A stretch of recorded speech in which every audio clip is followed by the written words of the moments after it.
Allez, salut tout le monde, j'espère que vous allez bien. On va analyser le BTC, bel niveau, en tout cas beau niveau de résistance si on parle français qui est en train de s'exprimer. On va regarder ce qu'il en est par rapport au plan de manière globale. Et aussi, regardez, j'ai un t-shirt, magnifique le t-shirt, etc. Mais pourquoi est-ce que j'en parle? Parce que ça y est, la chaîne YouTube de sport a reprise. Vous savez, on en avait fait il y a un an et demi de ça. Elle a repris. Il y aura le lien de la chaîne dans les commentaires. Il y aura également un partage de la première vidéo qui a été faite là à l'instant. Et donc, je ne me suis pas changé directement sur mon PC parce que la salle de sport, elle est chez moi. Donc, comme c'est chez moi, voilà, je n'ai pas l'étape de prendre le tram, etc. ou je ne sais pas où la voiture ou quoi que ce soit. Je suis chez moi, donc je me suis dit, let's go vidéo. Le temps, en fait, où eh bien, tous les documents de transfert sont en train de se faire. Alors, il est où le document de transfert comme ça? Je vous montre, on s'en fout un peu. Mais je ne le retrouverai pas, en fait, tout simplement. Il est quelque part, il est caché. Il est là, mais je ne le retrouverai pas. D'accord, voilà, il est là. Et donc, j'ai 55 gigas au total, eh bien, qui vont arriver, bien sûr, bien sûr, bien sûr. Bon, bref, analysons le BTC. Et donc, voilà, d'accord. Ceux qui ont d'ailleurs un nom pour ma chaîne de sport, n'hésitez pas à partager des noms sur la chaîne. D'accord, bien sûr, vous allez sur la première vidéo et vous partagez la salle là-dedans. Parce que j'en ai pas. D'accord, j'en ai pas. Donc, où est-ce qu'on en est? Pour le moment, je vous avais dit, il y a un niveau de résistance qui est bien sûr important et qui se retrouve. Où est-ce que j'ai dessiné ça? Non plus, j'ai pas dessiné ça là, j'ai dessiné ça ici.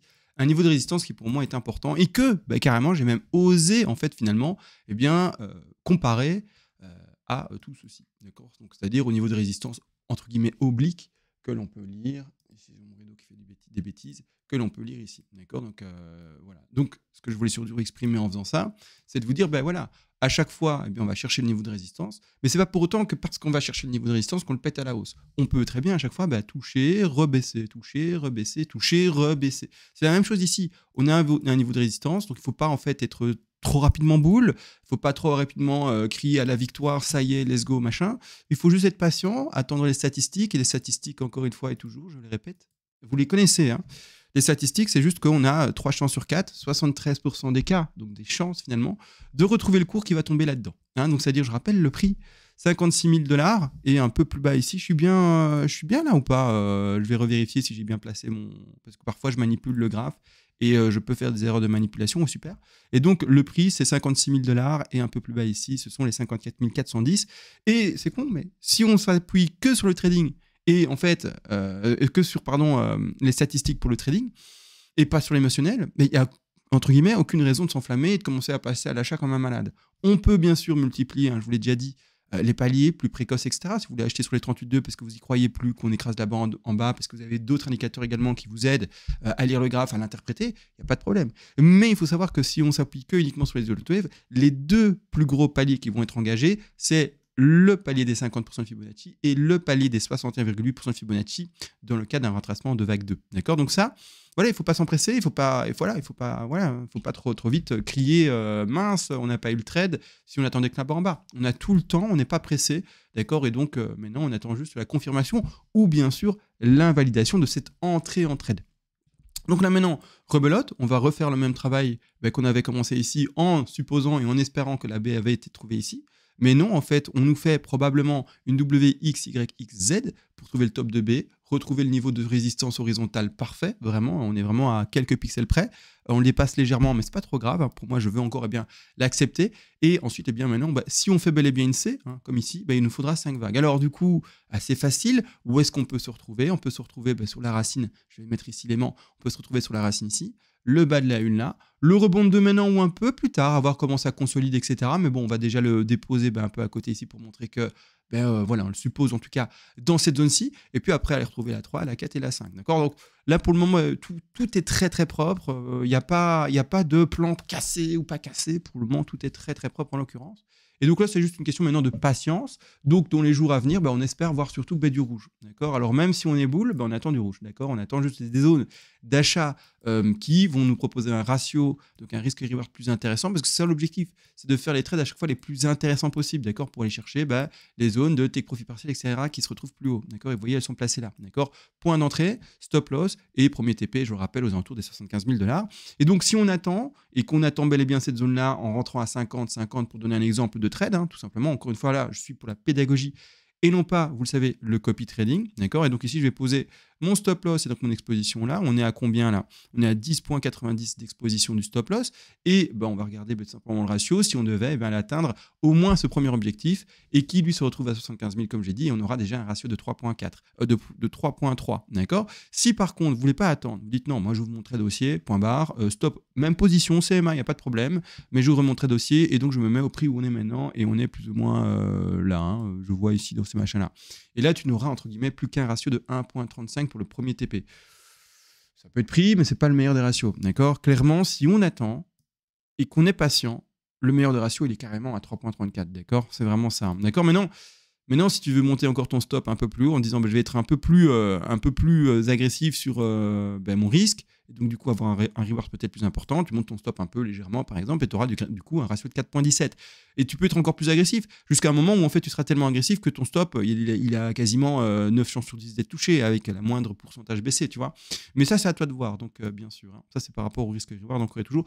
Je l'explique souvent, mais non... je vais peut-être pas m'attarder dessus 3 heures aujourd'hui. Cela dit, si tu veux, bien sûr, pouvoir me poser des questions, que je te lise en direct, qu'on interagisse ensemble, etc., n'hésite pas à venir sur le Discord. Je fais 3 lives par semaine où tu peux bien sûr poser tes questions, etc. Tu auras également le PDF et le PDF sur le Money Risk Management de disponible.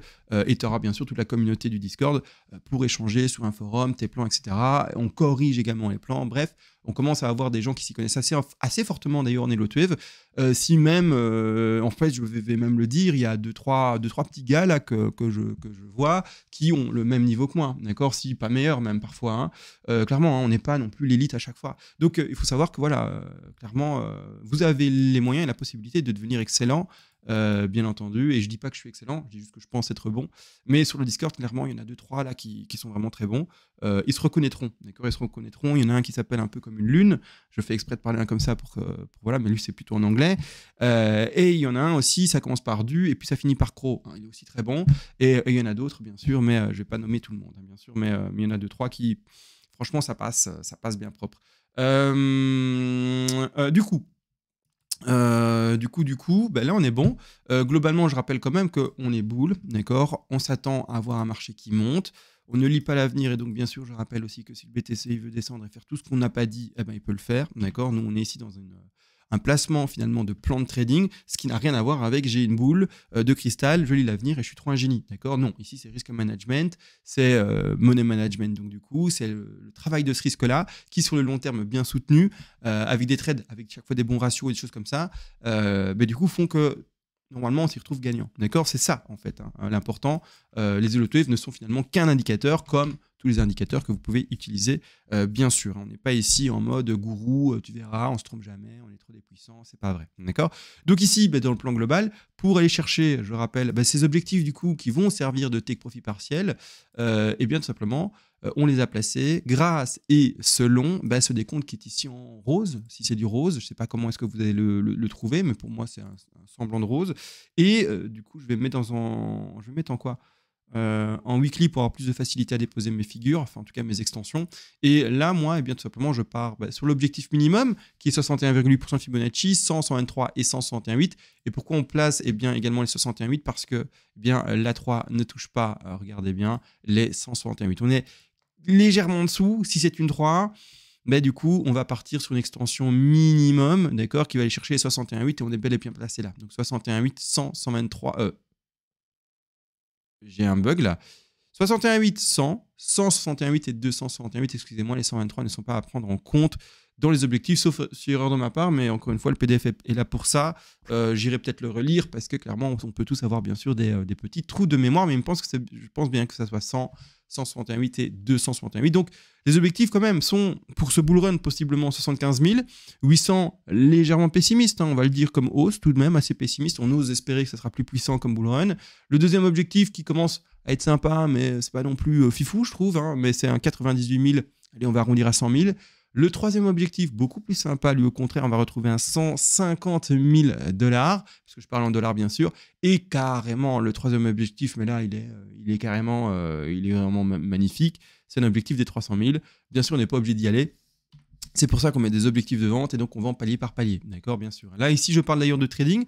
Je vous encourage peut-être même, si vous êtes des investisseurs, à Et investisseur du coup court terme, à pas forcément sortir par palier comme en trading, mais peut-être faire un DCA inversé. Vous voyez ce que je veux dire? On achète en DCA sur les paliers d'achat, mais quand il est intéressant de revendre, normalement en fin de cycle, qu'on peut espérer vers mi-2025, fin 2025, vous revendez un peu tous les mois, un peu toutes les semaines aussi, par palier, une fois que le prix a bien monté. Comme vous ne saurez pas où est le top, vous allez lisser votre prix de vente en faisant un peu un chut, voilà, et tu auras acheté un peu là, un peu là, un peu là, un peu là, un peu là, un peu là. Et donc, en gros, ton prix de vente sera lissé vers ces prix-là, plus ou moins, par exemple. Et à ce moment-là, c'est tout win, c'est tout gagné, c'est tout bien. D'accord? Donc, on aura vendu le meilleur des prix, bien sûr, en faisant un average, c'est-à-dire un prix moyen, finalement, de vente. Et ce sera nickel. Donc, un DCA inversé, c'est bien. Je rappelle, si tu es un investisseur très long terme, je parle 20, 25 ans, 30 ans, il n'est pas nécessaire, entre guillemets, de prendre du bénéfice. Parce que tu crois, mais je vais être plus complet, t'inquiète, j'arrive. Parce que je t'entends crier, qu'est-ce qu'il raconte? J'explique. Parce qu'entre guillemets, tu crois en fait à la technologie très long terme. Donc tu es parti pour 20, 25, 30 ans. D'accord? Donc en fait, les petites fluctuations qu'on connaît, c'est étonnant, mais en fait, on s'en fout. D'accord? Grossièrement. Cela dit quand même, c'est con de profiter d'un levier aussi important, d'avoir une hausse qui est partie de 15 000, 20 000 et qui va peut-être rechercher les 150, 200, 300, c'est con en fait de quand même pas en profiter. Donc moi personnellement, ce que je fais par exemple, c'est de profiter du coup avec mon investissement long terme quand même, hein, c'est un investissement qui est parti pour 20-35 ans, mais quand même, sur ce cycle-ci, je vais revendre un peu pour pouvoir m'aider à payer mes impôts ou des choses comme ça, bien sûr, d'accord. Donc du coup, je suis pas couillon et pas concon, mais c'est pas prise de bénéfice pour dire allez, je vais me payer un resto et puis je vais me payer une belle Porsche. Purée, j'ai mon tableau des GT3, il reste là sur le côté. C'est pas ça, d'accord. C'est pas ça. C'est pas du tout l'objectif. Non, l'objectif c'est juste de dire ok, j'ai des frais annuels récurrents, je vais me couvrir pendant 4 ans et donc je retire ce qu'il faut pour être tranquille pendant 4 ans, hein, d'accord. Donc si tu as un loyer, un emprunt ou quoi, bon, il faut surtout avoir du coup un peu de BTC quand même de côté pour pouvoir se le permettre, mais essaye de réfléchir comme ça. J'ai des frais, je les couvre avec le bénéfice et le levier que je me suis pris, hein, par rapport à l'investissement. Mais tout le reste, j'y touche pas parce que j'en ai vraiment pas besoin, etc. Normalement, ce que tu retires, c'est vraiment juste pour dire, voilà, le cycle haussier, il est normalement fini.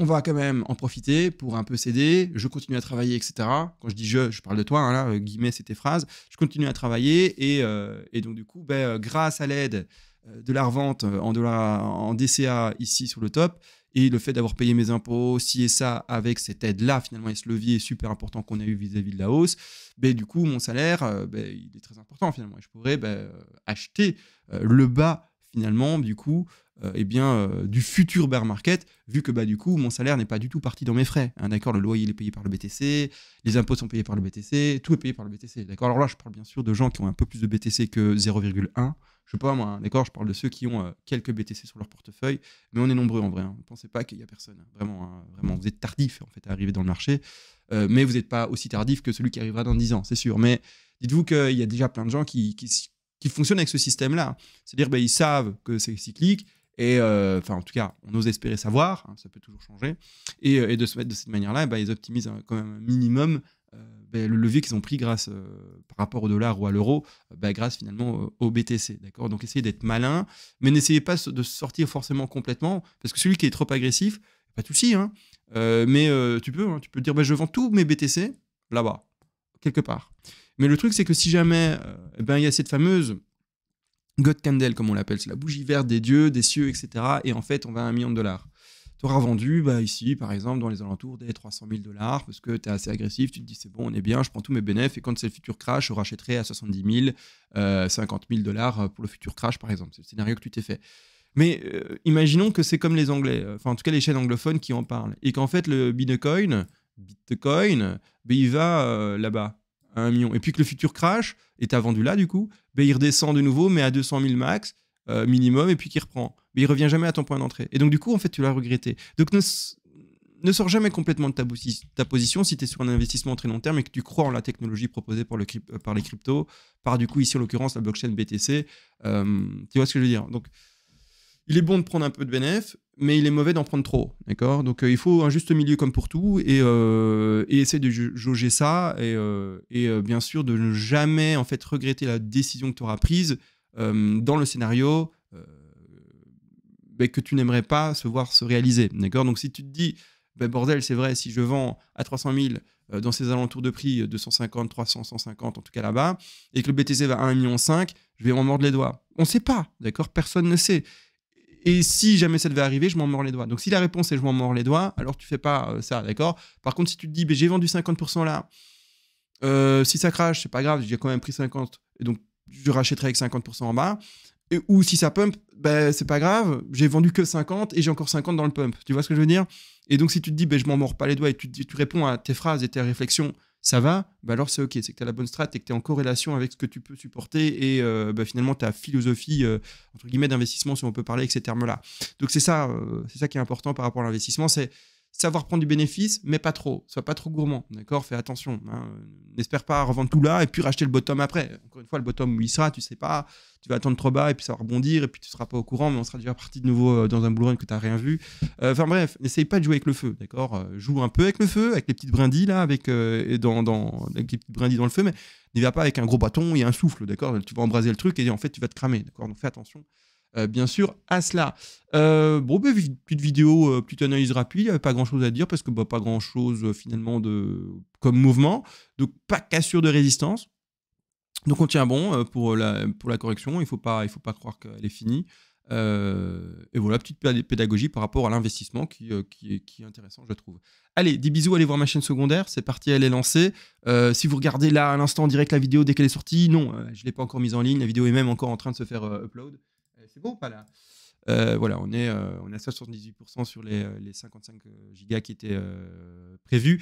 Mais voilà, d'accord, donc voilà. Allez, des bisous les gars, allez m'aider un peu sur cette chaîne, vous abonner, regardez pour ceux qui sont un peu sportifs. Ça n'a aucune prétention, encore une fois, je le rappelle, de sport extrême, je veux dire professionnel. C'est juste un petit gars qui est dans sa petite salle de sport, dans sa cave, et qui a envie de partager, et qui se dit, bah, une communauté, ça peut également le pousser à être plus assidu. C'est surtout l'objectif premier pour moi, c'est une assiduité que je peux rechercher grâce à vous. D'accord? Allez, sur ce, des bisous et